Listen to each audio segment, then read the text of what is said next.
Today's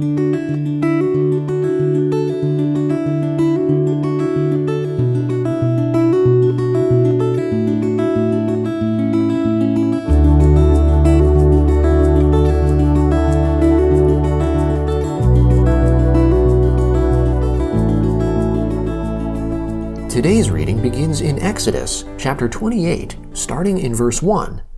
Bring Aaron your brother and his sons with him near to you from amongst the children of Israel, that he may minister to me in the priest's office, Aaron with Nadab, Abihu, Eleazar, and Ithamar, Aaron's sons.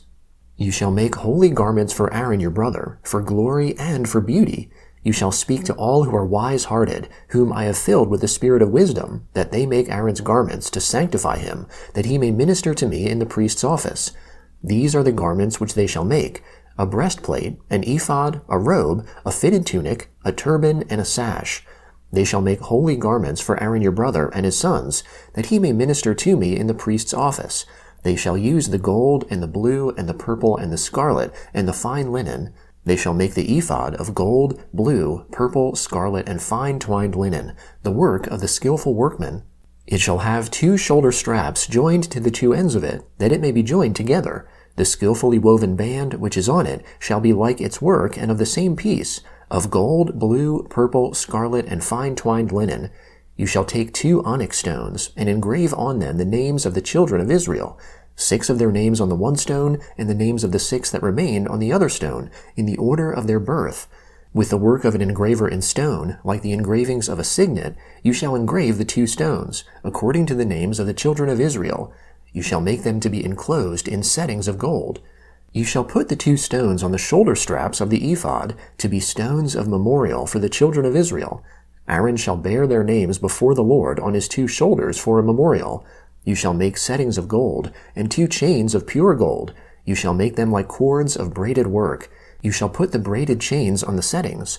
You shall make a breastplate of judgment, the work of the skillful workman, like the work of the ephod you shall make it, of gold, of blue, and purple, and scarlet, and fine twined linen you shall make it. It shall be square, and folded double. A span shall be its length, and a span its width. You shall set in it settings for stones, 4 rows of stones. A row of ruby, topaz, and beryl shall be the first row, and the second row a turquoise, a sapphire, and an emerald, and the third row a jacinth, an agate, and an amethyst, and the fourth row a chrysolite, an onyx, and a jasper. They shall be enclosed in gold in their settings.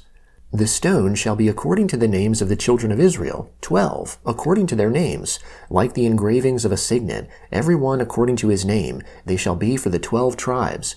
You shall make on the breastplate chains like cords, of braided work of pure gold. You shall make on the breastplate 2 rings of gold, and shall put the 2 rings on the 2 ends of the breastplate. You shall put the 2 braided chains of gold in the 2 rings at the ends of the breastplate.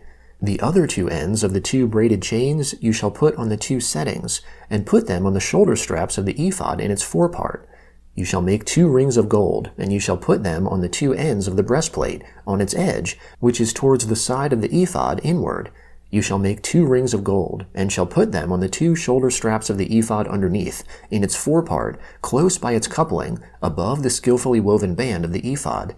They shall bind the breastplate by its rings to the rings of the ephod with a lace of blue, that it may be on the skillfully woven band of the ephod, and that the breastplate may not swing out from the ephod. Aaron shall bear the names of the children of Israel in the breastplate of judgment on his heart when he goes into the holy place, for a memorial before the Lord continually. You shall put in the breastplate of judgment the Urim and the Thummim, and they shall be on Aaron's heart when he goes in before the Lord. Aaron shall bear the judgment of the children of Israel on his heart before the Lord continually. You shall make the robe of the ephod all of blue. It shall have a hole for the head in the middle of it. It shall have a binding of woven work around its hole, as it were the hole of a coat of mail, that it not be torn. On its hem you shall make pomegranates of blue, and of purple, and of scarlet, all around its hem, with bells of gold between and around them. A golden bell and a pomegranate, a golden bell and a pomegranate, around the hem of the robe. It shall be on Aaron to minister, and its sound shall be heard when he goes into the holy place before the Lord, and when he comes out, that he not die. You shall make a plate of pure gold, and engrave on it, like the engravings of a signet, holy to the Lord. You shall put it on a lace of blue, and it shall be on the sash. It shall be on the front of the sash. It shall be on Aaron's forehead, and Aaron shall bear the iniquity of the holy things, which the children of Israel shall make holy in all their holy gifts. And it shall be always on his forehead, that they may be accepted before the Lord. You shall weave the tunic with fine linen. You shall make a turban of fine linen. You shall make a sash, the work of the embroiderer. You shall make tunics for Aaron's sons. You shall make sashes for them. You shall make headbands for them, for glory and for beauty. You shall put them on Aaron your brother, and on his sons with him, and shall anoint them, and consecrate them, and sanctify them, that they may minister to me in the priest's office. You shall make them linen pants, to cover their naked flesh. They shall reach from the waist even to the thighs. They shall be on Aaron and on his sons, when they go into the tent of meeting, or when they come near to the altar to minister in the holy place, that they don't bear iniquity and die. This shall be a statute forever to him and to his offspring after him. The Gospel of Matthew, chapter 25, beginning in verse 31. But when the Son of Man comes in his glory, and all the holy angels with him, then he will sit on the throne of his glory. Before him all the nations will be gathered, and he will separate them one from another, as a shepherd separates the sheep from the goats. He will set the sheep on his right hand, but the goats on the left. Then the king will tell those on his right hand, Come, blessed of my Father, inherit the kingdom prepared for you from the foundation of the world. For I was hungry, and you gave me food to eat. I was thirsty, and you gave me drink. I was a stranger, and you took me in. I was naked, and you clothed me. I was sick, and you visited me. I was in prison, and you came to me. Then the righteous will answer him, saying, Lord, when did we see you hungry and feed you, or thirsty and give you a drink? When did we see you as a stranger and take you in, or naked and clothe you? When did we see you sick or in prison and come to you? The king will answer them, Most certainly I tell you, because you did it to one of the least of these my brothers, you did it to me. Then he will say also to those on the left hand, Depart from me, you cursed, into the eternal fire which is prepared for the devil and his angels. For I was hungry, and you didn't give me food to eat. I was thirsty, and you gave me no drink. I was a stranger, and you didn't take me in. Naked, and you didn't clothe me. Sick and in prison, and you didn't visit me.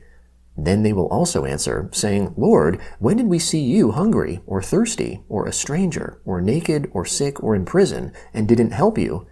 Then he will answer them, saying, Most certainly I tell you, because you didn't do it to one of the least of these, you didn't do it to me. These will go away into eternal punishment, but the righteous into eternal life. When Jesus had finished all these words, he said to his disciples, You know that after 2 days the Passover is coming, and the Son of Man will be delivered up to be crucified. Then the chief priests, the scribes, and the elders of the people were gathered together in the court of the high priest, who was called Caiaphas. They took counsel together that they might take Jesus by deceit and kill him. But they said, Not during the feast, lest a riot occur amongst the people. Now when Jesus was in Bethany, in the house of Simon the leper, a woman came to him having an alabaster jar of very expensive ointment, and she poured it on his head as he sat at the table. But when his disciples saw this, they were indignant, saying, Why this waste? For this ointment might have been sold for much and given to the poor. However, knowing this, Jesus said to them, Why do you trouble the woman? She has done a good work for me. For you always have the poor with you, but you don't always have me. For in pouring this ointment on my body, she did it to prepare me for burial. Most certainly I tell you, wherever this good news is preached in the whole world, what this woman has done will also be spoken of as a memorial of her. Psalm 31, beginning in verse 9. Have mercy on me, Lord, for I am in distress. My eye, my soul, and my body waste away with grief, for my life is spent with sorrow, my years with sighing. My strength fails because of my iniquity, my bones are wasted away. Because of all my adversaries, I have become utterly contemptible to my neighbors, a horror to my acquaintances. Those who saw me on the street fled from me. I am forgotten from their hearts, like a dead man. I am like broken pottery. For I have heard the slander of many, terror on every side, while they conspire together against me. They plot to take away my life. But I trust in you, Lord. I said, You are my God. My times are in your hand. Deliver me from the hand of my enemies, and from those who persecute me. Make your face to shine on your servant. Save me in your loving kindness. Let me not be disappointed, Lord, for I have called on you. Let the wicked be disappointed. Let them be silent in Sheol. Let the lying lips be mute, which speak against the righteous insolently, with pride and contempt. Proverbs chapter 8, beginning in verse 12. I, wisdom, have made prudence my dwelling. Find out knowledge and discretion. The fear of the Lord is to hate evil. I hate pride, arrogance, the evil way, and the perverse mouth.